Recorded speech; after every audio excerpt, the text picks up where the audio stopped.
Buenas tardes, ¿cómo estamos? ¿Bien? Bien, vayan abriendo su Biblia en Efesios capítulo 4. Efesios 4.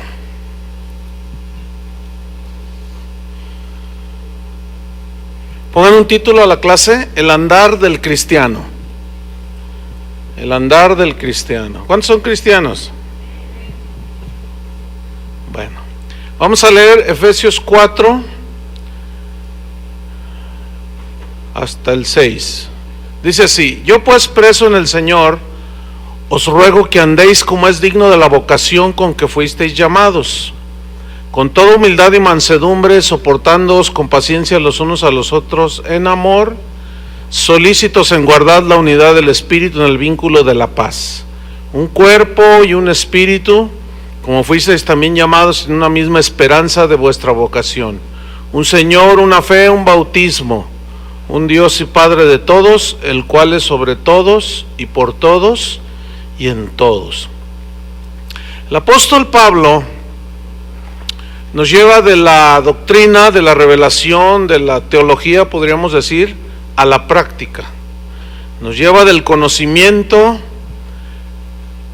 al terreno de los hechos. Pero la vida cristiana correcta, saludable, sana, debe estar basada en principios sanos, ¿sí? Porque la sana doctrina es esencial para un vivir cristiano correcto y saludable. Por eso es importante la sana doctrina. Los que dejan a un lado la sana doctrina, también dejan a un lado la oportunidad de una vida sana y saludable. Si no tienes doctrina sana, no tienes la oportunidad de vivir una vida cristiana sana y saludable. Entonces el apóstol, después de hablar de todos los privilegios en los primeros 3 capítulos, de que estamos a la sentados en lugares celestiales, y nos revela todo el misterio de Cristo, etcétera, nos dice todos los privilegios, nos habla de las riquezas, todo eso ya lo vimos en los primeros 3 capítulos, las riquezas en Cristo. A partir del capítulo 4, que es el que vamos a empezar, él comienza a hablar de nuestras responsabilidades, de lo que ahora nos atañe a nosotros hacer, y él aterriza después de andar allá en las alturas de la revelación, aterriza para llevar a los efesios a la práctica, al terreno de la práctica, de la vivencia de la palabra de Dios. Y uno de los digamos, errores muy comunes en los que estudian la palabra de Dios, así como ustedes, que tienen un interés un poco mayor que muchos otros cristianos, es que tienen hambre de conocer y empiezan a conocer, y empiezan a tener sabiduría, revelación, comienzan a entender muchos misterios y dicen: wow, qué tremendo. Pero ahí se quedaron, algunos se quedan ahí, nomás se inflan y nunca aterrizan, nunca llegan al lugar al terreno de los hechos. ¿Se acuerdan lo que dijo Pablo? Si yo sé todos los misterios y no tengo amor, nada soy. O sea, el amor es un fruto del Espíritu, es un fruto que nosotros los cristianos damos. Entonces, es bueno el conocimiento, pero Pablo también dijo: el conocimiento envanece, pero el amor edifica. Y ahí es donde a algunos se les va la onda, nunca aterrizaron y se quedaron como los que se drogan, se quedaron allá arriba y nunca bajaron. No, hay que estudiar seriamente la Biblia, pero hay que vivirla, ¿ok? Hay que vivirla, y eso es lo que Pablo en los restantes 3 capítulos les habla a los efesios. Vamos al versículo 1. Yo pues, preso en el Señor. Fíjate qué frase: yo preso en el Señor. Aquí lo que Pablo dice es que sus deseos, sus motivos, sus normas de conducta, sus objetivos, su visión, todo lo que él pensaba, todo lo que decía, todo lo que hacía, estaba relacionado con Jesucristo. Él no tenía otro tema, porque era prisionero de Cristo, ¿sí? Él no perdía el tiempo hablando de lo que hoy, desgraciadamente, muchos predicadores pierden el tiempo de hablar puras tonterías. Pablo no, Pablo era prisionero de Jesucristo y no tenía otro tema más que Jesucristo y el evangelio de salvación. Sigo en el versículo 1, dice: yo pues, preso en el Señor, os ruego que andéis. Hay un ruego del apóstol genuino para que andéis, dice, os ruego que andéis. Aquí el verbo andar viene del griego peripateo, es una yuxtapuesta.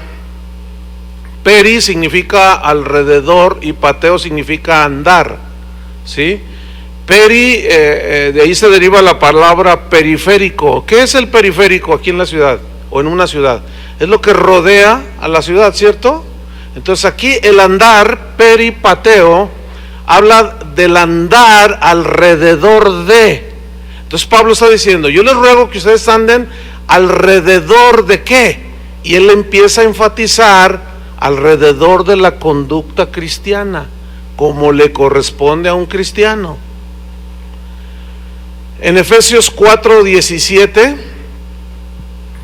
adelantándonos un poquito acerca del andar, dice: esto pues digo y requiero en el Señor, Efesios 4:17, que ya no andéis como los otros gentiles que andan en la vanidad de su mente. Y aquí andar es peripateo. ¿Cómo andan los gentiles? Alrededor de las cosas propias de los paganos, ¿cierto? Ellos andan alrededor siempre de las cosas que tienen que ver con los que no conocen a Dios, que el antro, que es de eso, ustedes saben, ¿no? Alrededor de sus cosas. Dice: ustedes ya no. Y enseguida, por ejemplo, en 2 de Corintios 4:2, ahí Pablo sigue hablando del andar indigno de los paganos. 2 de Corintios 4:2 dice: ustedes ya no. Dice 2 de Corintios 4:2: antes bien renunciamos a lo oculto y vergonzoso, no andando con astucia. O sea, nosotros no andamos alrededor de las triquiñuelas, de la astucia, del engaño. Dice: ni adulterando la palabra de Dios. Eso no, decía Pablo, yo como apóstol, como maestro de los gentiles, yo no ando alrededor de las cosas sobre las cuales andan los falsos apóstoles. Ellos andan con astucia, adulterando la palabra de Dios. No, dice, yo no. Sino, o sea, nosotros andamos por la manifestación de la verdad, o por la revelación, la proclamación de la verdad. Nosotros hablamos la verdad, decía Pablo, recomendándonos a toda conciencia humana delante de Dios. Y Pablo también reprendió el andar desordenado de algunos cristianos. En 2 Tesalonicenses 3:6, 2 Tesalonicenses 3:6 al 12, ahí Pablo reprende el andar desordenado de algunos cristianos. Dice así, 2 Tesalonicenses 3:6: pero os ordenamos, aquí ya va, es un poco más enfático, allá era el ruego, aquí es una orden, un mandamiento. Pero os ordenamos, hermanos, en el nombre de nuestro Señor Jesucristo, que os apartéis de todo hermano que ande, peripateo, desordenadamente. O sea, es alguien que no anda alrededor de lo que le compete andar. ¿Y en qué consistía? Dice Pablo, y no según la enseñanza que recibisteis de nosotros.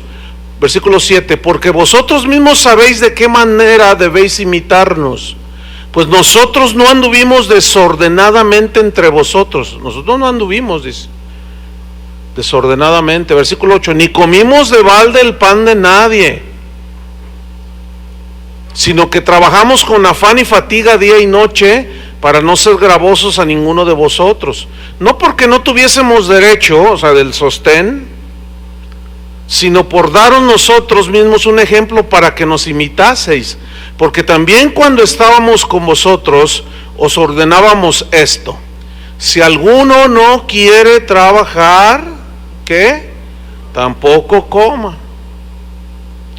Porque oímos que algunos de entre vosotros, algunos, y siempre hay de los tiempos apostólicos había cristianos desordenados, que andan desordenadamente.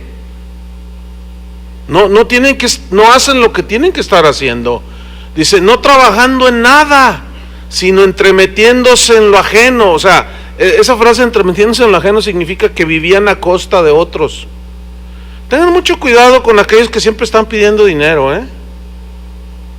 Hay algunos se meten y siempre van con uno y le piden dinero. Y los están observando, ¿verdad? Se ponen ahí afuera, llegan temprano, no porque les interese llegar temprano, sino a ver en qué llegas. Y si te ven que llegas en un buen auto o en un autito y te ven más o menos así como que estás bendecido, no, pues se te acercan muy, muy amables y te saludan. Y a la semana de que ya se hizo tu amigazo, tu amigaza, te piden una feria. Denúncienlos, ¿ok? Porque a veces son tantos que es difícil, pero para eso está la enseñanza. Y luego ya que le sacaron 1,000 acá, 2,000, 3, 4, 5, 6, 7, 8, 9, 10, 20,000 se van. Y luego vienen a decirme a mí que le vaya a cobrar, por el amor de Dios. Yo ya cumplí con enseñarles. Tienes que ser muy listo, ¿sí? Y se meten dentro de los hermanos, las iglesias. Yo los hemos captado que vienen el sábado, vienen el domingo a las 2 reuniones, pero no por piadosos, sino por gorrones. ¿Por qué? Porque se llevan cada semana hasta 2,000 pesos. Oye, es que los hermanos son bien buena onda, es que ustedes son bien buena onda, son bien generosos, por eso se van bien rayaditos. No, hay que ser más inteligente, hermanos. Y si Pablo está diciendo esto, eso sigue sucediendo, ¿sí? No quiero ver que alguien me esté mirando feo porque se va a descubrir. Fíjate lo que dice el versículo 12: a los tales mandamos y exhortamos por nuestro Señor Jesucristo, que trabajando sosegadamente coman su propio pan y dejen de andar allí, estar viviendo a expensas de otros. Pero Pablo también, cuando les dice a los efesios, os ruego que andéis como es digno, él ese punto lo trató en casi todas sus epístolas, por no decir que en todas. Por ejemplo, en Romanos capítulo 13, versículo 13, él habló también del andar cristiano, y dice Romanos 13:13, andemos como de día. ¿Cómo anda la gente de día? Pues así, todo bien, ¿verdad? Honestamente, porque en la noche, pues en la noche todos se destrampan, o muchos se destrampan. Dice, honestamente, habla de integridad, no en glotonerías y borracheras, no en lujurias y lascivias, no en contiendas y envidias, sino vestidos del Señor Jesucristo, y no proveáis para los deseos de la carne. Mira, aquellos que dicen, no, pues yo tengo mis amigos, yo voy al antro, yo no tomo, no fumo, no bailo así, yo estoy ahí sentadito, es que son mis amigos, pero yo no participo. Ay, por favor, ahora sí que no os hagáis, dice el Señor, ¿verdad? No, ese es uno de los pretextos más tontos que hay, tan faltos de ingenio. Cuando menos digan algo más sabio, ¿no? No, yo estoy allí y no hago nada. No haces nada, o sea, no ves nada. No inventen. Dice, no proveáis para los deseos de la carne. ¿En qué debe de andar un cristiano? ¿Alrededor de qué? ¿De esas cosas? No. Entonces, ¿qué tiene que estar uno haciendo allí, en esos lugares? En 2 Corintios 5:7, Pablo habló de otra manera del andar del cristiano. 2 Corintios 5:7 dice, porque por fe andamos, no por vista. O sea, nosotros nos movemos, andamos alrededor de las cosas que son de la fe de Jesús, de lo que Él ha dicho. Aunque las circunstancias materiales, naturales no nos indiquen nada bueno, nosotros andamos como por fe. O sea, nosotros andamos alrededor de las promesas de Dios, ¿entienden? Nosotros andamos alrededor de lo que Dios dijo. Ese es el andar por fe y no por vista, ¿sí? En Colosenses 4:5, Pablo les habló del andar sabio. Colosenses 4, versículo 5. Dice, andad sabiamente para con los de afuera, redimiendo el tiempo, o sea, aprovechando el tiempo. Fíjate qué instrucciones, andad sabiamente para con los de afuera, o sea, tienes que saber cómo comportarte con los que no son hijos de Dios, en el trabajo, en la escuela, con la familia. Pídele a Dios sabiduría, ¿sí? Andar sabiamente. En 2 de Juan 1:4, el apóstol allí hablaba sobre el andar en la verdad. Aquí la verdad se refiere al conjunto de verdades de la Biblia, obviamente, de la palabra. 2 de Juan 1:4 dice, me regocijé porque he hallado algunos de tus hijos andando en la verdad. Fíjate, algunos, no todos andaban. Conforme al mandamiento que recibimos del Padre. Fíjate que este texto está muy rico, dice, yo me gocé, decía Juan, está escribiendo a quien le dirigió la carta, he hallado algunos de tus hijos. Desgraciadamente no todos caminaban en la verdad, no todos caminaban en la verdad, en las verdades del Evangelio, aunque iban a la iglesia, andaban en sus propios caminos, pero algunos andaban en la verdad. Y luego mira cómo dice la segunda parte, conforme a la par del mandamiento que recibimos del Padre, ¿sí? Entonces volvamos a Efesios 4:1. Yo pues, preso en el Señor, os ruego que andéis, ¿cómo? Como es digno de la vocación con que fuisteis llamados. Pongan atención, miren, la frase o la palabra digno, que dice, os ruego que andéis como es digno. Esa palabra digno viene de un vocablo griego que es axios, con X, axios, y significa peso. Pero peso, ¿en qué sentido? Se refiere a una balanza que tiene un peso equivalente en cada lado, y de esa manera mantiene el equilibrio. ¿Tienen en su mente la imagen de una balanza? ¿Sí? Tenemos aquí, de una balanza antigua, porque hoy son electrónicas, ¿no? Pero está ahí una balanza, y tenemos aquí un hierro que pesa 1 kilo, y se quiere vender 1 kilo de arroz. Entonces, ¿cómo saber qué es 1 kilo equivalente? O sea, el hierro ese, la mole esa de 1 kilo, pesa precisamente 1000 gramos. Para saber cuánto es el equivalente, le vas poniendo el arroz, ¿no es cierto? Pero la balanza primero está así, acá abajo. Fíjate bien, conocimiento. Para que haya equilibrio en la balanza de tu vida, tienes que ir equilibrando con la conducta. ¿Entendieron la analogía? Eso es lo que está diciendo aquí el apóstol, ¿sí? Tienes que poner un peso equivalente del otro lado para que haya equilibrio. Entonces esto nos habla de conocimiento y conducta. Los dos lados, acá está. Conducta, lado derecho o izquierdo, como sea, pero hay un equilibrio. Muchos quieren tener conducta sin conocimiento. ¿Cómo?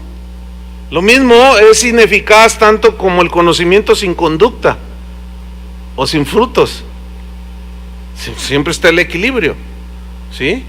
Está de un lado querer hacer la voluntad de Dios, pero no tener conocimiento, es imposible. Hay que conocer, pero conocimiento sin conducta, el otro lado de la balanza, te lleva a un desequilibrio en ambas situaciones. Pero viviendo lo que aprendemos y Dios nos va revelando, nuestra vida espiritual y cotidiana se torna equilibrada. ¿Entiendes? ¿Sí? Tus razonamientos espirituales son equilibrados, tu conducta es equilibrada, te sabes comportar, sabes cómo reaccionar. Cuando fallas, reaccionas de acuerdo a lo que tú sabes. ¿Qué? Arrepentimiento, ¿cierto?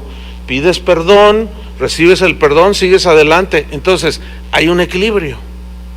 Yo hablé bastante sobre el desequilibrio. Hay un legalismo y hay un libertinaje, ¿verdad? No, tenemos que tener un equilibrio, ¿sí? Para no irnos a ninguno de los dos extremos.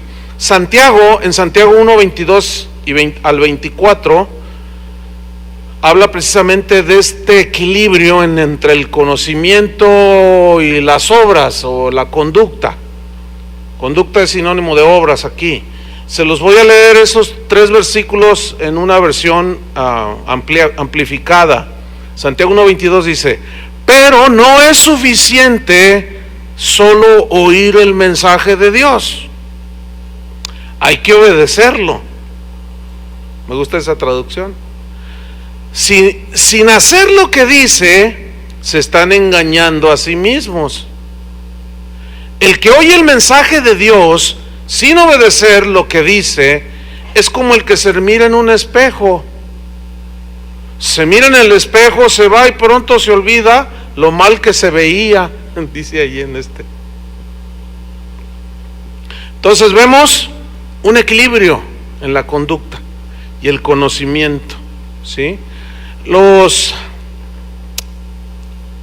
Hubo un tiempo en que los institutos bíblicos o los seminarios se hicieron de mala fama, porque decían que salían los estudiantes con una cabezota de este tamaño, así impresionante, salían con una soberbia. Incluso en algunos seminarios actualmente, escuchen lo que voy a decir, le enseñan a la gente: tú vas a ser el ministro, tú vas a ser el pastor, tú no tienes que rebajarte a la gente, date tu dignidad.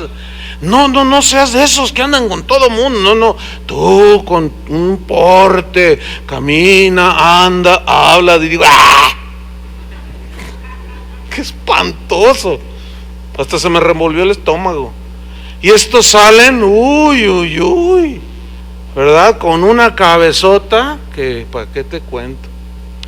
Una de las cosas que la Biblia instruye es no poner a nuevos convertidos en puestos de liderazgo o de dirección en su novatez. Esto está en 1 Timoteo 3.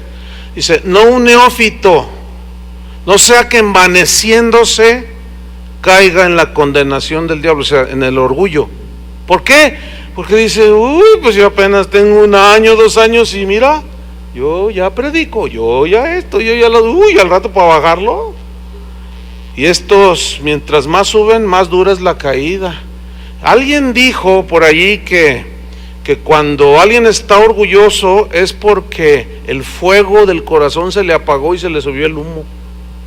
Ya ven que el humo tiende a subir, ¿verdad? Entonces, no, pues está es neófito, o sea, todavía no tiene suficiente conocimiento y ya le dan responsabilidad. Este es mi pleito con el G12. ¿Entienden?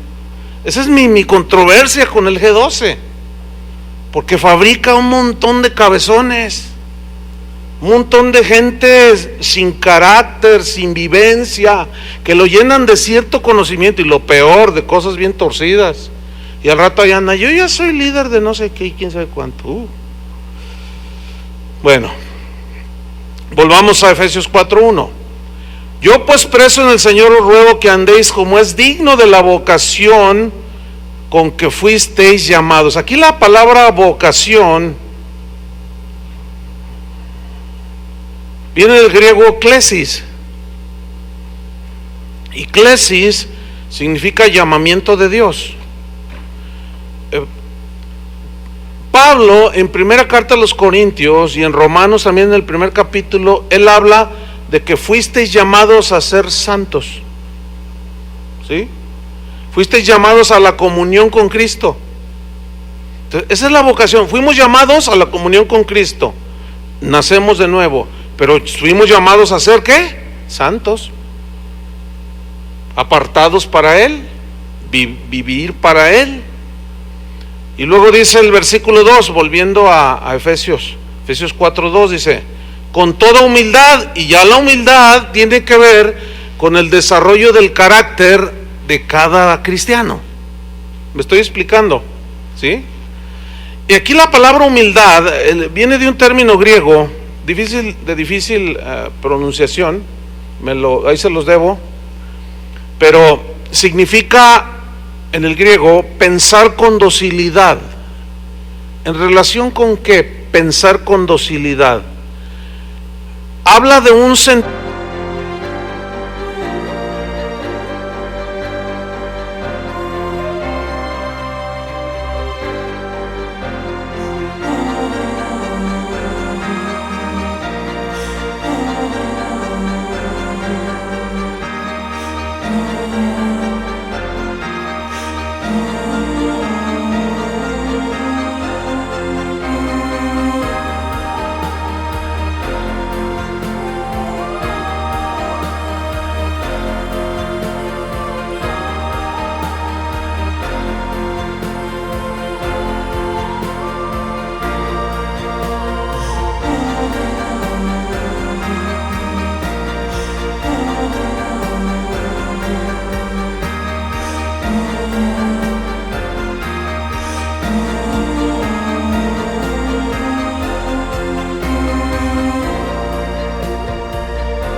Sentimiento de pequeñez que el cristiano tiene ante Dios y ante su palabra, ¿sí? Como Habacuc, que dijo: oí tu palabra y temí. Tuve temor cuando oí la palabra, tu palabra, tu mandamiento, y me humillé, ¿sí? Los romanos y los griegos pues eran dos etnias, digamos, o dos culturas que en su vocabulario no existía la palabra humildad. Esto es bien interesante, ¿eh?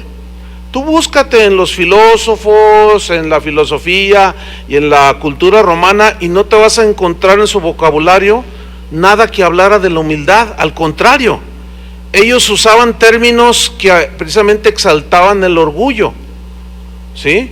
¿Ustedes saben dónde se originaron las Olimpiadas? ¿Sí? Que bueno, los Juegos Panamericanos que acaba de haber en esta ciudad, pues es un resultado vienen de allá, de los Juegos Olímpicos, o en Olimpia, en Grecia. Bueno, las Olimpiadas, los Juegos Panamericanos, ¿qué son? Competencia. Son competencias para ver quién es el mejor. Entonces no cabe en ellos definiciones como, pues considera al otro más grande que tú. No existe eso. Si no, tú tienes que ser el mejor de todos. Tú tienes que sobresalir sobre todos. Y bueno, yo observaba a algunos atletas cuando los entrevistaban, sobre todo los ganadores de las medallas, ¿no? Las de oro, ¿no? Es que para esto trabajé durante 4 años. Y la agarran así y la muerden para ganarme una medalla de oro. No, bueno, pues tiene sus méritos, ¿no? ¿Sí?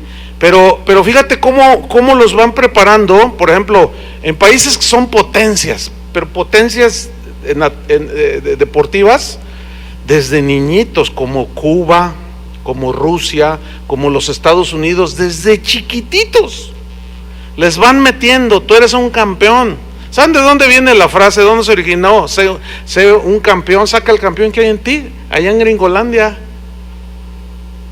De allá viene, o sea, les van metiendo y los van preparando, les van metiendo en su mente desde chiquitos, ya los van viendo en las primarias, en las high school, en las universidades, los van viendo: este tiene cualidades, sabes que tú puedes llegar muy alto, tú puedes llegar a ser el mejor, y empiezan, tú puedes, tú vas a demostrarle, yo te voy a entrenar, y ahí los van poniendo.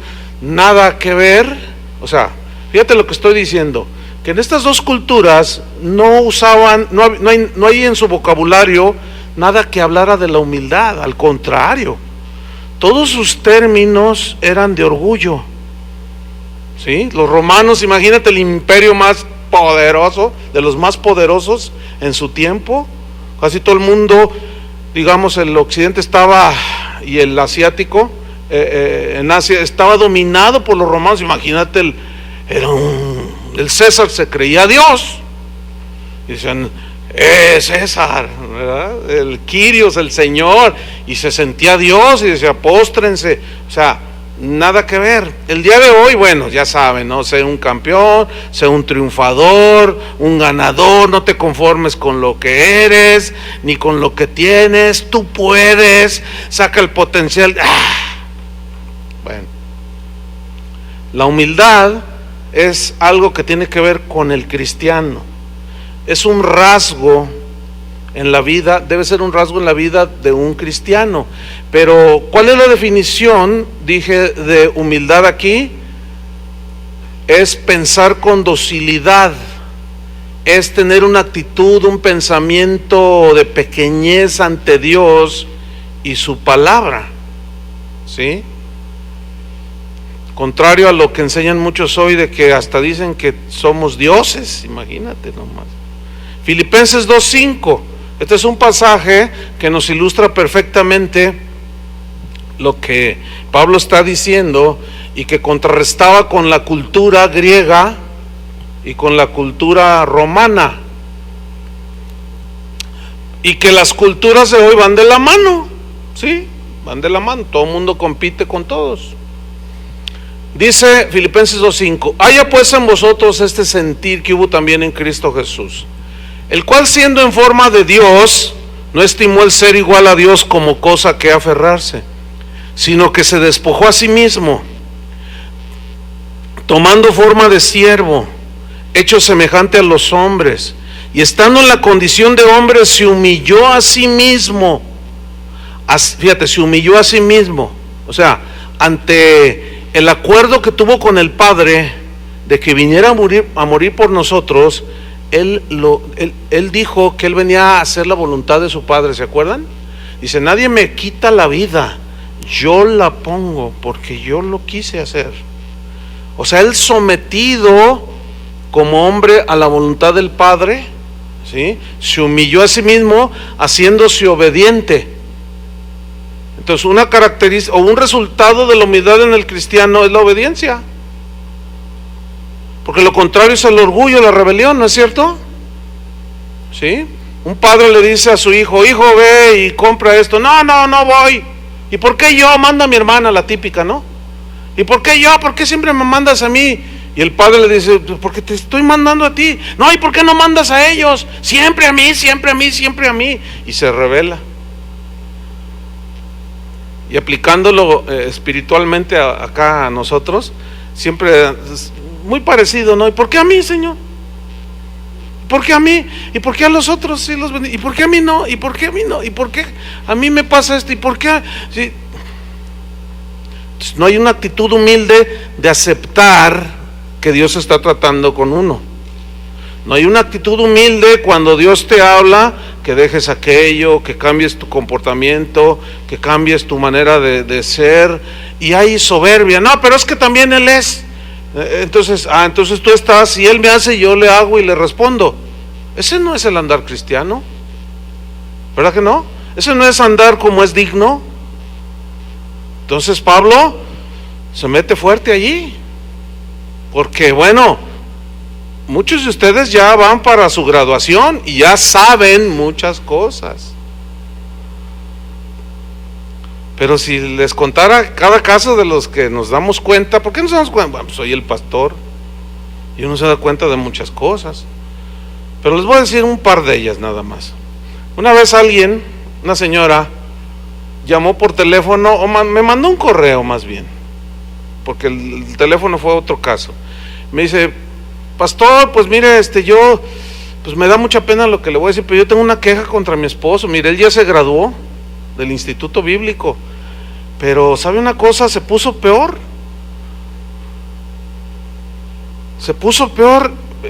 porque se puso como muy soberbio y de ignorante no me baja y me humilla.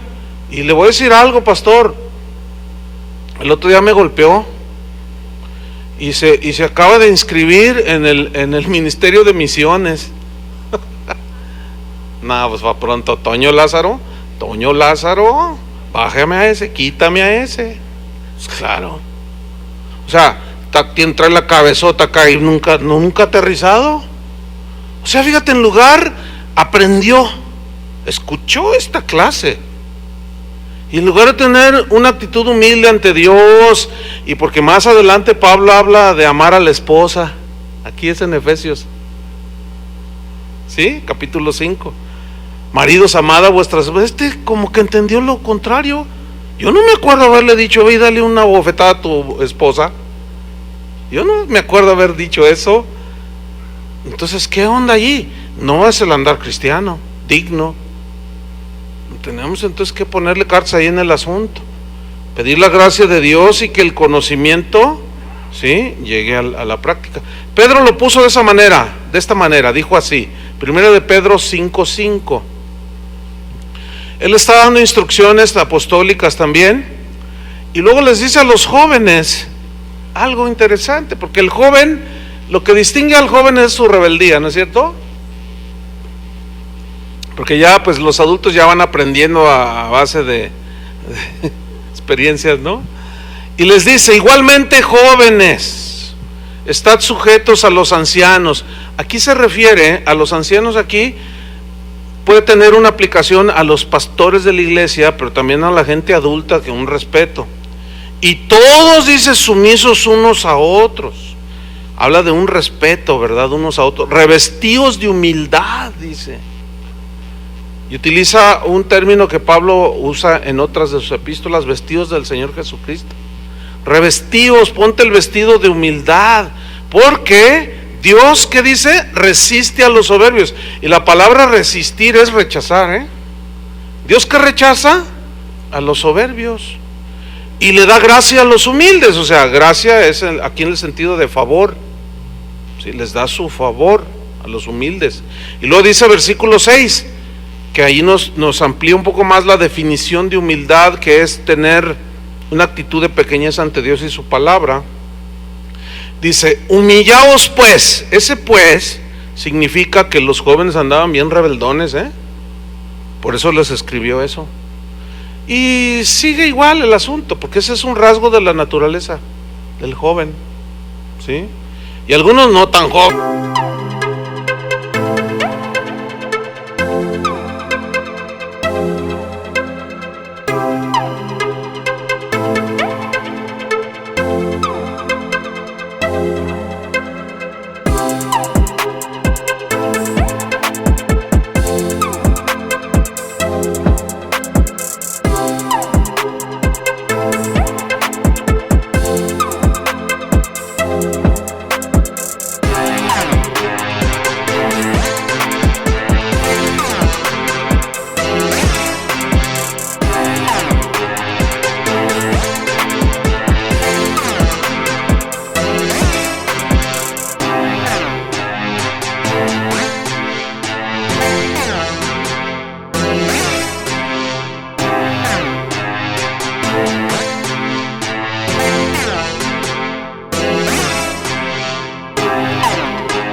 Bueno, eso es tan peor. Dice, humillaos pues. Repito, ese pues es una palabra tan pequeñita, pero que dice bastante. Humillaos pues bajo la poderosa mano de Dios. O sea, tienes que reconocer que Él es el poderoso, que Él es más poderoso, que sus pensamientos son mejores, sus mandamientos son mejores que tus opiniones. Humillaos pues bajo la poderosa mano de Dios, para que Él los exalte cuando fuere tiempo. O sea, le da gracia a los humildes, ¿sí? Jesús lo dijo de esta manera en Mateo 11:29. Dijo, llevad mi yugo sobre vosotros. ¿Qué es su yugo? Sus mandamientos. ¿Sí? Dices que eres mi discípulo, bueno, mi yugo es este. Ora por los que te vituperan. Si tu enemigo tiene hambre, dale de comer. Llevad mi yugo sobre vosotros. Y luego dice, y aprended de mí.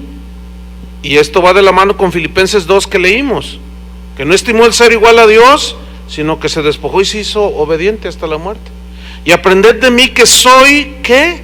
Manso y humilde de corazón, y hallaréis lo que todo el mundo busca. ¿Qué busca? Descanso, paz para vuestras almas. Entonces aquí vemos que Cristo fue humilde, Cristo fue obediente a la voluntad de su Padre y al plan de salvación que se trazó desde antes de la fundación del mundo. Entonces la humildad no tiene nada que ver con la pobreza material, sino con la condición interna del corazón, ¿cierto? La humildad es lo contrario al orgullo. Miren Isaías 14:12, donde nos describe aquí la actitud del arcángel, del querubín protector, del lucero de la mañana. Isaías 14:12. ¿Cómo caíste del cielo, oh lucero, hijo de la mañana? Cortado fuiste por tierra, tú que debilitabas a las naciones, tú que decías en tu corazón, ahí está el punto, que decías en tu corazón, hablabas contigo mismo, subiré al cielo.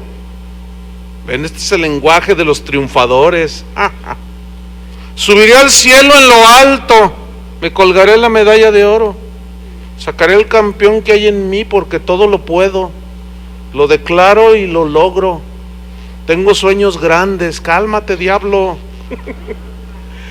Subiré en lo alto, dice, junto a las estrellas de Dios, levantaré mi trono, o sea, como el máximo triunfador, y en el monte del testimonio me sentaré a los lados del norte, sobre las alturas de las nubes subiré y seré, ay Dios, semejante al Altísimo.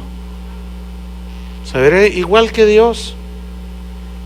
Mas tú derribado eres hasta el Seol, a los lados del abismo. Así le dio un puntapié el Señor Dios y lo botó de su presencia. Porque Dios, ¿qué? Resiste a los soberbios. En Proverbios 11:2 dice, cuando viene la soberbia, Proverbios 11:2, cuando viene la soberbia, viene también la deshonra. Mas con los humildes está la sabiduría.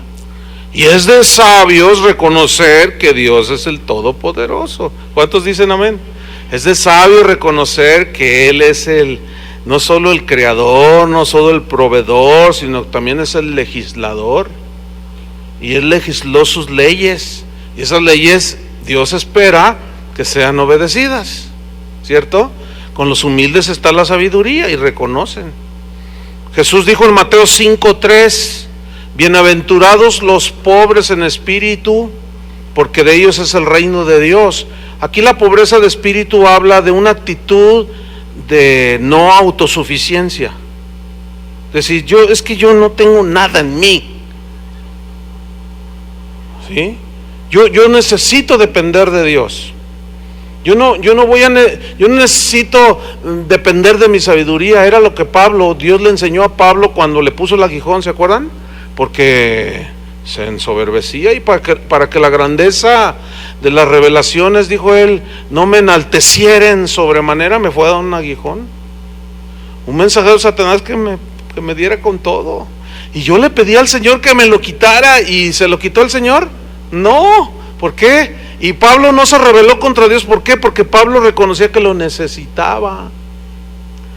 Prefería estar ahí en esa debilidad, en ese quebrantamiento, que ponerse así a la par con Dios y decir, pues yo soy el gran apóstol de la revelación, yo tengo todos los misterios.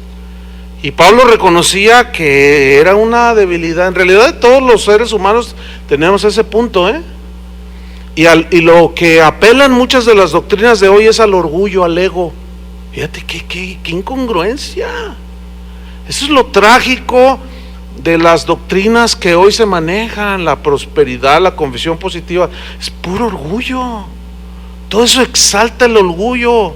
Tú decreta, tú eres, y tú, ¿qué? Reclama al Señor lo que mereces.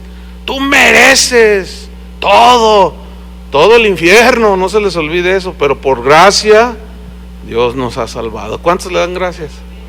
Nunca se nos olvide de dónde nos sacó el Señor, Entonces el pecado, el orgullo es el pecado de resistir y competir con Dios.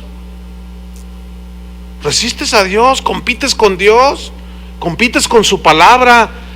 Él dice de una manera cómo se gobierna la iglesia y sale el iluminado. No, y luego lo peor es que usa el nombre del Señor y dice: a mí Dios me reveló esto. Y la humildad es la virtud de someterse a Dios y su palabra. Pero el orgullo es lo contrario, resiste y compite con Dios. Y básicamente el orgullo es la raíz de todo pecado, ¿Cómo empezó Satanás tentando a Adán y a Eva? ¿Qué les dijo? Seréis como Dios. Fíjate, sabiendo que nadie puede lograrlo, porque Él es el máximo ejemplo, que quiso y no lo logró. Y aún así, fíjate, se atrevió a engañar. Desgraciadamente salió con la suya. Seréis igual a Dios. Pero la humildad es lo contrario. La humildad es querer ser como Dios, pero en su carácter. Querer ser como Jesús, pero en su carácter, ¿entienden? Es diferente. El orgullo no reconoce ni acepta que hemos pecado. No, siempre nos estamos excusando. Pero la humildad permite vernos tal como somos. Déjenme leerles Isaías 6:1, donde se ve este principio. La humildad nos hace ver tal como somos, nuestra verdadera condición. Dice que en el año que murió el rey Usías vi yo al Señor sentado sobre un trono alto y sublime, y sus faldas llenaban el templo. Tuvo una visión extraordinaria del Señor. Por encima de él había serafines, cada uno tenía 6 alas. Mira qué seres, con 2 cubrían sus rostros, no se atrevían a mirar al santo. Con 2 cubrían sus pies, y con 2 volaban, y el uno al otro daba voces diciendo: Santo, Santo, Santo, Jehová de los ejércitos, toda la tierra está llena de su gloria. Y los quiciales de las puertas se estremecieron con la voz del que clamaba, y la casa se llenó de humo. Entonces dije: ay de mí, que soy muerto, dijo. Porque siendo hombre inmundo de labios, ahí está reconociendo su condición, y habitando en medio de pueblo que tiene labios inmundos, aún así, por gracia, han visto mis ojos al Rey, Jehová de los ejércitos. Pero luego en eso descendió un ángel y tomó un carbón, ¿se acuerdan? Y lo puso en la boca y dijo: esto quita tu pecado. ¿Qué significa? Que el que confiesa y reconoce su condición, y eso es humildad, Dios le perdona, lo levanta, etcétera, etcétera, etcétera. ¿Se acuerdan de Juan el Bautista? Le dijeron: tú eres el que ha de venir. Él dijo: no, hay uno mayor que yo, no soy yo el que espera. Yo nada más soy una voz que clama en el desierto. En Juan 3:30, sonó a carabina, ¿verdad? Juan 3:30 y 31, él dijo, Juan el Bautista dijo: es necesario que él crezca, pero que yo mengüe. O sea, ¿qué significa? Él era una voz clamada en el desierto, pero la gente salía al desierto a oír el mensaje, ¿se acuerdan? Y Juan el Bautista, pues todo el mundo empezó a hablar de él, pero él les hablaba de otro, él nunca habló de él. Cuando le preguntaban: ¿eres tú el que ha de venir? Yo soy una voz que clama en el desierto. Yo no soy el que ha de venir, yo vengo a hablarles de otro. Y escúchenme bien, para los que predicarán algún día: no hables de ti, habla del que ha de venir por segunda vez. Ese es el punto aquí, porque el hablar de ti habla de orgullo, y el hablar de él habla de reconocer que él es más grande. ¿Cuál es el nombre dado a los hombres por el que podamos ser salvos? ¿El mío, el tuyo, el del apóstol no sé qué? No, hermanos. Dijo en el 31, el que de arriba viene es sobre todos. O sea, refiriéndose a Jesús. El que es de la tierra es terrenal y cosas terrenales habla. El que viene del cielo es sobre todos. Y dijo, viene uno detrás de mí, dijo más adelante, que no soy digno, no soy merecedor. Ahí digno significa merecedor, ni siquiera de desatarle la correa de sus sandalias. No soy digno de nada. Y ahora en los mensajes de hoy, tú eres digno de todo. No somos dignos de nada. Pablo hablaba, yo soy el de los apóstoles y soy el pecador, el peor de todos, decía, porque perseguía a la iglesia. Vámonos sobre el final, Efesios 4:2, andando con toda humildad y mansedumbre. Aquí la palabra mansedumbre, esa cualidad del cristiano, esa palabra viene del griego protes y significa literalmente espíritu controlado. Fíjate, espíritu controlado. Y este término se usaba, protes, se usaba para referirse a los animales que eran entrenados. Un animal entrenado es un animal que es doblegado, ¿sí?, de su salvajismo, como un caballo salvaje, por ejemplo, que lo empiezan a domar, que se monta el jinete, ¿sí?, y el caballo empieza a relinchar y dice, a mí nadie se me sube encima, yo aquí mando, y empieza a patalear y todo, pero termina siendo domesticado, domado, decimos, ¿no? Y esa palabra mansedumbre significa eso, espíritu controlado. Alguien dijo que la mansedumbre es poder bajo control. Fíjate qué definición, ¿eh? Es poder bajo control. O sea, Dios nos ha dado autoridad y poder, ¿cierto? En un nivel. Tenemos autoridad y tenemos poder para echar fuera demonios. Eso es poder, ¿no? No todo el mundo tiene eso. Los cristianos lo tenemos, lo podemos tener. Pero hay quienes no tienen control de sí mismos. No controlan sus pensamientos, no controlan sus impulsos, no controlan lo que la gente les alaba, les dice, y se les va todo por ningún lado. Un caballo domesticado, fíjense esta ilustración, un caballo que es domesticado sigue manteniendo su brío. ¿Los han visto? Así, con un porte que tienen y tienen un andar, un caminar. Un caballo domesticado sigue manteniendo su brío, su fortaleza. Se siente, se ven los músculos, ¿sí? Pero su voluntad está bajo el control de su dueño. ¿Ven? O sea, el jinete le tuerce la rienda a la izquierda y el caballo sabe que tiene que virar a la izquierda, a la derecha, y el caballo tiene que virar a la derecha, y le jala para atrás, significa que párate, y le suelta un poquito, y es camínale, pero no como te da tu gana. Y el jinete lo va controlando después de que lo domó. Hay una ilustración, no sé si la han oído, una de dos caballos salvajes. Uno se llamaba Poncho. Vamos a ponerle Pancho. ¿Cuántos Panchos hay aquí? Bueno, no, olvídenlo. Pancho y Pepe, pues eran dos caballos salvajes que andaban ahí en la pradera y iban a donde querían, ¿verdad? Corrían como locos y nadie les decía nada. Pero un día había uno de ellos, el Pancho, ese era como el lidercillo, ¿no?, de todos los caballos salvajes. Entonces cuenta esta historia que un día miró a lo lejos la polvareda y dijo, ¿saben una cosa? Vamos a escondernos porque vienen los súbditos del rey que vienen a aprisionarnos y nos quieren poner cosas aquí en el hocico y domarnos y hacer lo que ellos quieran, pero no nos vamos a dejar, ¿verdad que no? Y todos empezaron, el pueblo unido jamás será vencido, y empezaron, ¿verdad? Y el otro no. Entonces se esconden y pasan los súbditos del rey. Efectivamente andaban buscando caballos salvajes.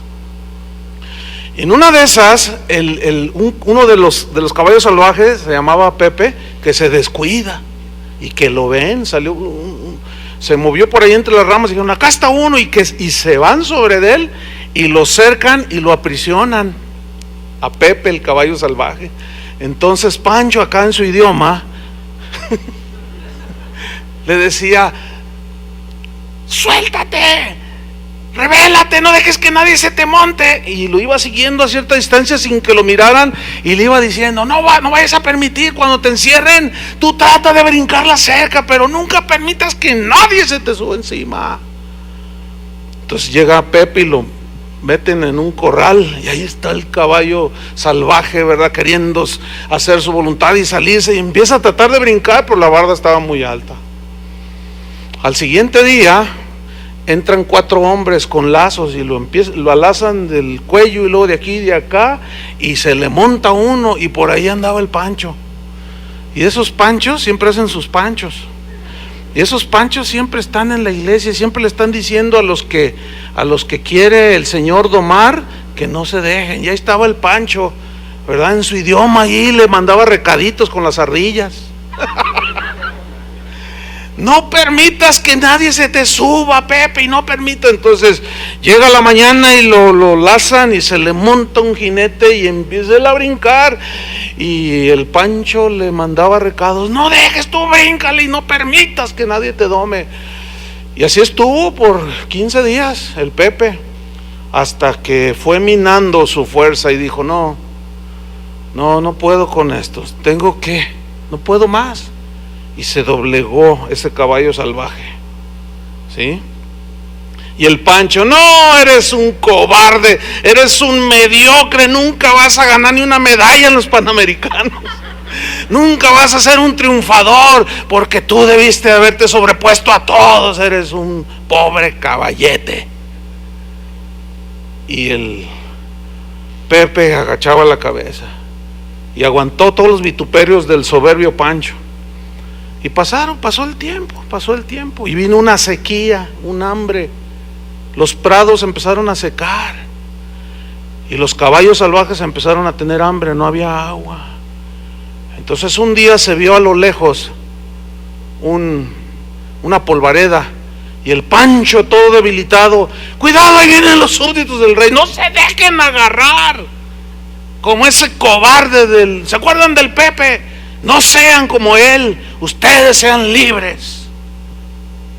Y se esconden, y ven de pronto de entre la polvareda una carreta, era la del rey, y venían 10 caballos, así en pares, 2, 4, 6, 8, 10, unos caballazos impresionantes, bien alimentados, con su penacho acá, su vestidura, sus cosas aquí, su divisor, pero con una soberbia, que venían caminando, jalando la carreta del rey. Y de repente el Pancho se queda y dijo, no puede ser, es el Pepe el que viene adelante. Y sale el caballo, todo debilucho, ¿no?, el Pancho, y esta vez no venían a apresar caballos. Y el carretero jala las riendas y todos los caballos se paran, y se acerca el Pancho todo flaco y le dice, ¿eres tú, Pepe? Ya hasta había crecido el Pepe. Y dice, sí, tú. ¿Y tú quién eres? ¿Cómo que quién soy? ¿Que ya no me recuerdas? Soy Pancho. Pero es que estás irreconocible. ¿Y tú cómo estás? Pues mírame, tengo comida, tengo alimento, me cuidan, me bañan, me cepillan, me desparasitan, me alimentan, y mira, tengo el privilegio de jalar la carreta del rey. Y el carretero dice, ¡arre! Y con una soberbia los 10 caballos impulsan la carreta y se van alejando del flacucho, del debilucho y muerto de hambre de Pancho. Esa es la historia de muchos en las iglesias, hermanos. Es la historia, pero que se repite a cada rato. Y están ahí incitándote que no, que tú no, que quién sabe qué, cuánto. Y al paso de los años, mira, ya los veo, ya tengo 35 años en esto, hermano. Y los veo cómo se han ido quedando en el camino. Y veo a los que fueron dóciles y obedecieron al Señor, y los miro y los veo jalando la carreta del rey. Bueno, aquí es un buen tiempo para terminar esta clase. 10 minutos.